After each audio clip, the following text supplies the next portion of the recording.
여러분의 마음은 안녕하세요. 아침밥을 먹어야 하는 남자, 그런데 반드시 국이 있어야 하는 남자, 그리고 그의 아내. 국 없이도 먹을 수 있는 거지. 아침마다 밥상 차리는 것도 힘든데 왜 그렇게 국에 목을 매는지 모르겠어요. 남편은 아침마다 국을 끓여달라 고집을 하고, 아내는 그럴 수 없다 고집을 하고, 국으로 시작된 부부싸움, 급기야 이혼이라는 말까지 나왔다고 한다. 남편에게 물었다. 왜 그렇게 국을 고집하는지. 어렸을 때부터 국을 먹어왔을 뿐 특별한 이유는 없다고 했다.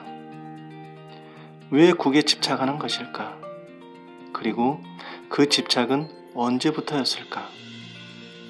부부에게 이 문제는 습관의 문제가 아니라 집착의 문제라고 설명을 하고 그 최초의 원인부터 알아보았다.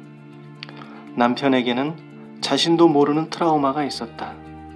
어린 시절 집에 아무도 없을 때 너무 배가 고파서 허겁지겁 맨밥을 먹다가 얹혀서 죽을 뻔한 적이 있었고, 그날 이후 엄마는 늘 이런 말을 했다. 밥은 꼭 국물하고 함께 먹어야 한다. 밥이 얹혀서 죽을 뻔했던 순간 어린아이는 얼마나 공포스러웠을까. 그 공포와 엄마의 말이 무의식에 콕 박혀서 국에 집착하고 있었던 것이다. 슬프게도 그것은 생존 본능이었다.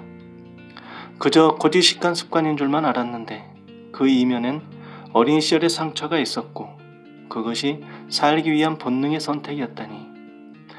진행을 마칠 무렵 아내도 울고 남편도 울었다. 해피 브레드라는 영화에 평생 단 한 번도 빵을 먹어본 적이 없는 할머니가 나온다. 노 부부는 어느 날 호수가 보이는 한적한 곳으로 여행을 간다. 그곳은 할아버지가 청혼했던 장소. 할아버지는 그곳에서 아내와 함께 죽을 결심을 하고 왔다. 할머니에게 살 날이 얼마 남지 않았기 때문이다. 그런데 그곳엔 밥이 없었다. 주인은 손님이 오면 빵을 구워서 내놓는데 할아버지가 밥을 먹을 수 없냐고 묻자 주인은 쌀이 없다고 했다. 할아버지는 폭설이 쏟아지는 눈길을 헤치고 아내를 위해 쌀을 구해온다. 그런데 아내가 빵을 먹고 있다. 할아버지는 그 모습에 충격을 받는다. 그리고 이렇게 말했다. 그 사람이 평생 먹지 않던 빵을 먹는 걸 보고 나는 부끄럽지만 깨달았어요. 사람은 마지막까지 변하는 거구나.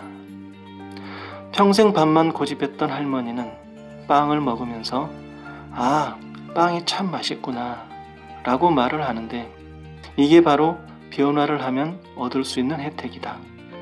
변화하면 삶의 새로운 맛을 보게 된다. 변화한다는 건 시도한다는 것. 한 번도 해보지 않은 뭔가를 하기 위해서는 용기와 결단이 필요한데 그것은 어떤 사람으로 살아가고 싶은지와 연결되어 있다. 반드시 국과 함께 밥을 먹어야 하는 남자. 그에게는 가슴 아픈 상처가 있었다. 그 최초의 원인을 제거하고 그가 한 번도 해보지 않았던, 즉 국 없이 밥 먹기를 처음으로 해보던 날 그는 어이가 없었다고 했다.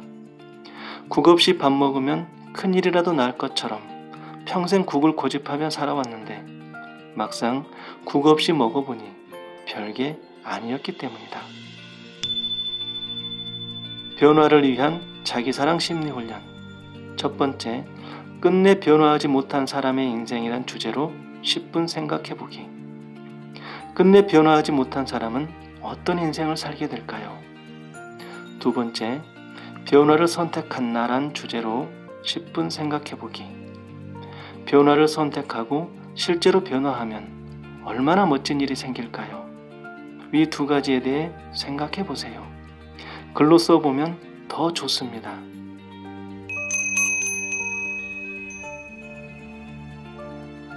새로운 방식은 늘 낯설고 불편합니다. 그래서 우리는 늘 하던 대로만 하려고 하죠. 하지만 익숙함을 버리는 것은 나를 버리는 것이 아닙니다. 오히려 나를 살리는 것이죠. 익숙함을 뿌리치고 한 번도 해보지 않은 것을 시도할 때 삶은 우리에게 더 많은 기쁨을 선물해 줍니다. 여러분이 원하는 삶은 어떤 삶인가요? 그 멋진 삶을 위해 여러분에게 요구되는 변화는 무엇일까요?